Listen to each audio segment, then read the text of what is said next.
one mistake that you can find in the Quran.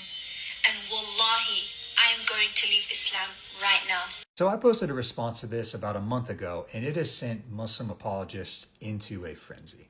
No one's gone into a frenzy, bro. Calm down. But apparently the guy I'm about to show you has come up with the best responses to my video.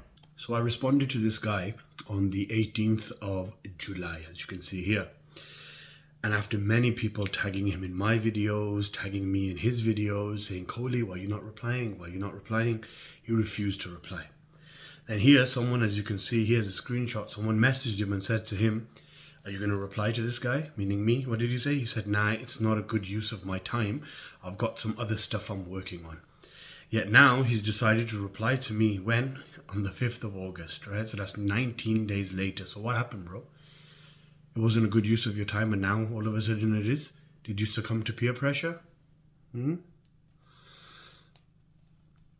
But anyway, I know you're all waiting for this response video. Let's do it.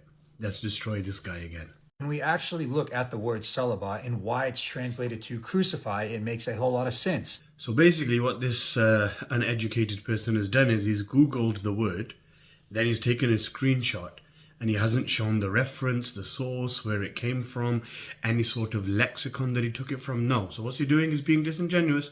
So let me dumb this down for you, yeah, Kohli, so that you're able to comprehend, okay? All Arabic words have multiple meanings depending on the context that they are used in, okay? Salaba, in Arabic lexicon, it means to seize, to carry off, steal, rob, plunder, or deprive of. That's the definition. Nowhere here does it say crucify.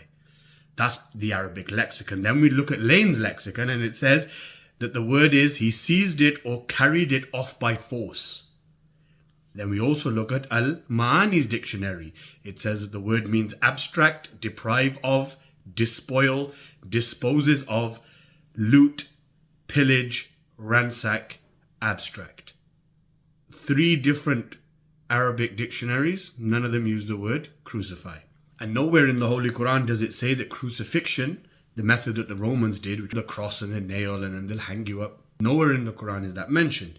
Even before Roman crucifixion, ancient civilizations, especially within Egypt, they used to impale people as a form of punishment. Now, archaeological records show that from Egypt, people used to be punished by impaling. Nothing about a cross has been mentioned. So there you go. This method has now been proven to have been used in Egypt. So the Pharaoh threatening crucifixion towards somebody is historically fine. Then we look at the commentaries of the Holy Quran. Tafsir Tabari, it says the word salaba, to tie them on palm trees. The verse you're quoting literally says to tie them on palm trees. So where did you get the notion of the cross? And in Tafsir Qurtubi here, it says underneath this verse that this was a known method in Egypt to terrorize opponents. Then we look at Tafsir Tabrasi. He says that salb, S-A-L-B, means impaling or suspending the body to humiliate people. Nowhere does it say a cross or a nail or being hung on a cross. None of these commentaries that I've just mentioned mention anything about the Roman style of crucifixion. And here's 2 images of how the Egyptians used to crucify people. And tell me one thing. Have a look. Here's 1 and 2. Here's the images. Can you show me anywhere where there's a cross? No. The word salib is cross, okay? Then he says that the word salib means cross. But there's something that you missed out. The Quran doesn't use the word salib in this verse though.